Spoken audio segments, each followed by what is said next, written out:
La famille de Delphine Jubilard traverse un drame depuis la nuit du 15 au 16 décembre 2020.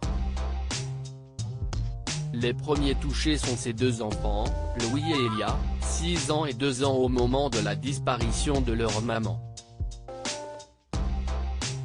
Deux êtres qui se retrouvent plongés dans la violence du monde et face à l'impensable pour eux. Alors que leur papa, Cédric Jubilard, est considéré comme le suspect numéro 1 et est actuellement incarcéré dans la prison de Toulouse 16 pour homicide par conjoint, ses enfants sont sous la garde de leur tante, la sœur de l'infirmière disparue, avec des droits de visite de la part de leur oncle mais aussi de leur grand-mère paternelle. Ils sont également soutenus par la justice. Elle a dû notamment faire appel à l'aîné qui était présent lors de la soirée et la nuit fatidique et a donc été entendu plusieurs fois par les autorités. Le garçon est représenté par un avocat, Maître Laurent Boguet, qui s'était exprimé, non sans émotion, auprès de France 3 Occitanie. Maître Laurent Boguet, qui est également avocat du père de la petite Maëlys, représente les intérêts des enfants du couple Jubilard. Il ne souhaite pas souvent intervenir médiatiquement dans cette affaire, pour préserver ses clients.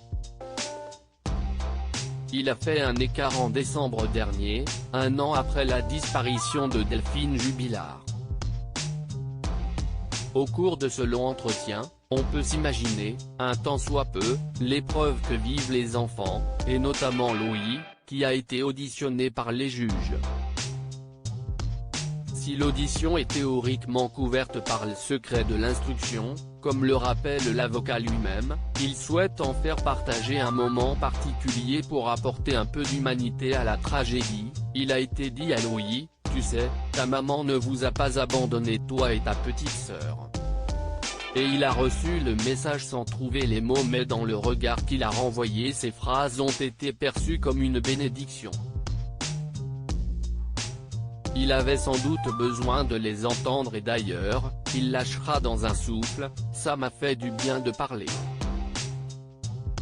Les deux magistrats instructeurs, dont l'une d'entre elles a été longtemps juge pour enfants, ont une grande expérience dans la gestion des dossiers enfants.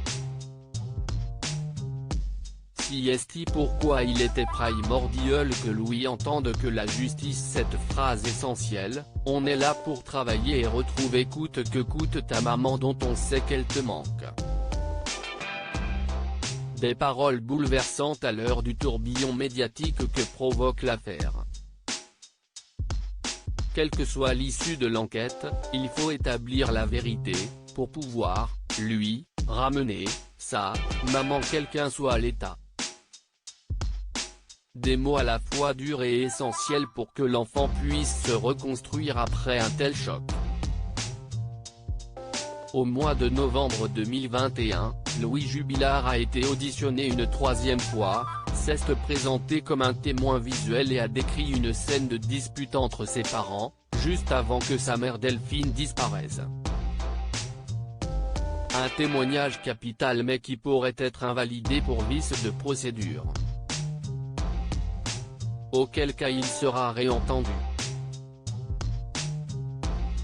Parallèlement, d'importantes fouilles ont de nouveau été effectuées en janvier, sans succès. Les analyses de traces de sang dans un véhicule blanc qui pourrait être lié à l'affaire pourront apporter plus d'éléments sur l'évanouissement de cette jeune femme de 33 ans, en instance de divorce. Cédric Jubilard reste présumé innocent des faits qui lui sont reprochés jusqu'au jugement définitif de cette affaire.